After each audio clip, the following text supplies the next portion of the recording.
இத்தனை வருஷமா அரசியல் இருக்காரு ராஜராஜ சோழன் ராஜேந்திர சோழன் தமிழ் பேரே இல்லைன்னு தெரியறதுக்கு இவருக்கு இத்தனை வருஷம் ஆச்சா? அவரோட சுத்தமான பேர் என்ன? அருள்மொழிவர்மன்ங்கிறது அவரோட பேரு.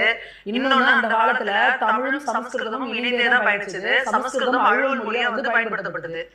நான் கேட்கிறேன், திருமாவளவன் ராஜராஜ சோழன் போய் ஏன் கேக்குறீங்க? ஸ்டாலின் கேட்கணும்ல, எப்ப பேர் தமிழ் கிடையாது, இந்தியாவிலே இருக்கிற ஒரு பேர் கிடையாது. உதயநிதி தமிழ் பேரா? இன்பநிதி தமிழ் பேரா?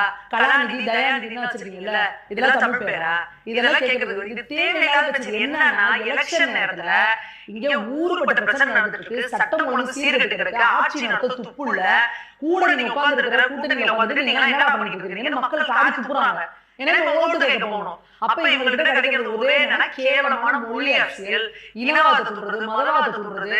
இப்ப சம்பந்தமே நம்ம ராஜராஜ சோழன் நீங்க எடுத்தீங்கன்னா உடனே இதுக்கு எல்லாரும் போடுவாங்க. என்ன பண்றாங்க? அப்படியே ஒட்டுமொத்த கவனத்தையும் திசை திருப்பறதுக்கான வேலை இது. நீங்க ராஜராஜ சோழன் ராஜேந்திர